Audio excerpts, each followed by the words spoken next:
Knowing your tech baseline puts you in control of your modernization and transformation efforts.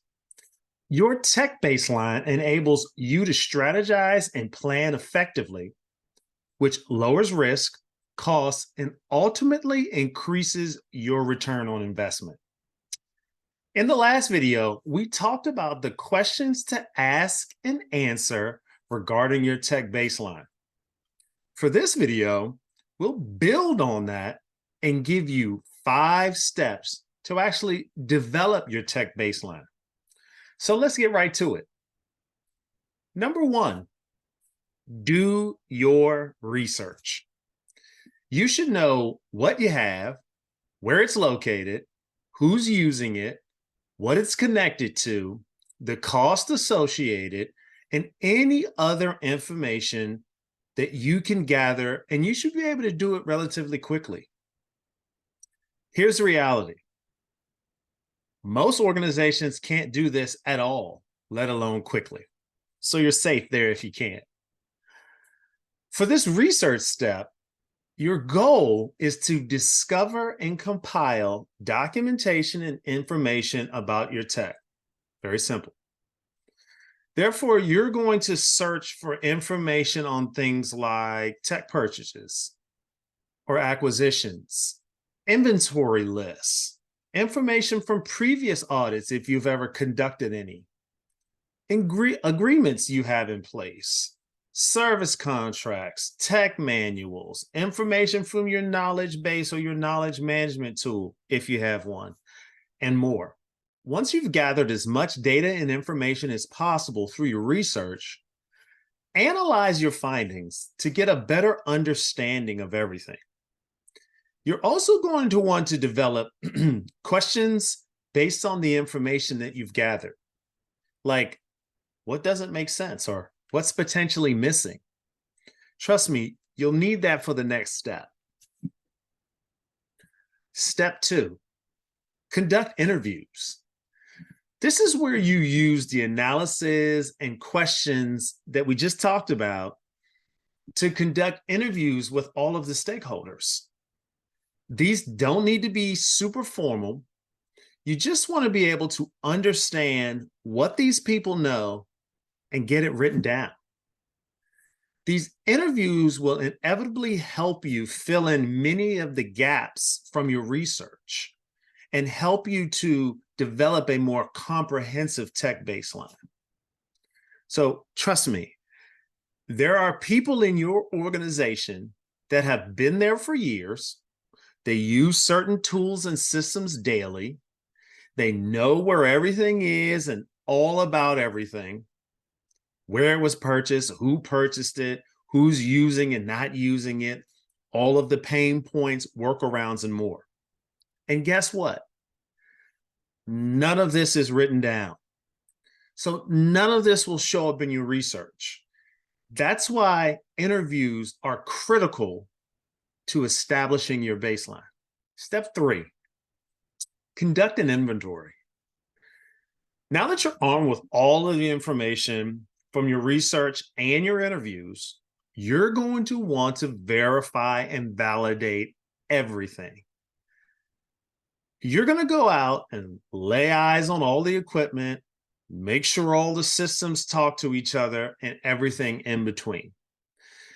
As I've stated in previous videos, I've seen numerous times where all of the paperwork and the interviews point to one thing or they say one thing. But when you go out and actually inventory, things aren't the way that you expect. As you inventory, you're going to want to document everything. Things like, did you find each asset? What's missing? What's different? Who's using it? And other attributes around the tech that you've inventoried. Step number 4, reconcile your inventory and interview and research findings. Once you've completed your inventory and compiled all the information, you're going to want to compare your findings to your research and interviews. You want to be able to answer questions like, does what we've inventoried and researched match? If not, Why not? What will we need to do to make sure we're accounting for everything? Who else might we need to interview, or where may we need to look to put all the pieces together? Reconciliation is critical because it's where the risks and issues lie. Things like theft, improper usage, inefficiencies, security vulnerabilities, and more, they're discovered during reconciliation. Now, just to level set and manage expectations thus far. For smaller organizations, the first 4 steps may take like an hour.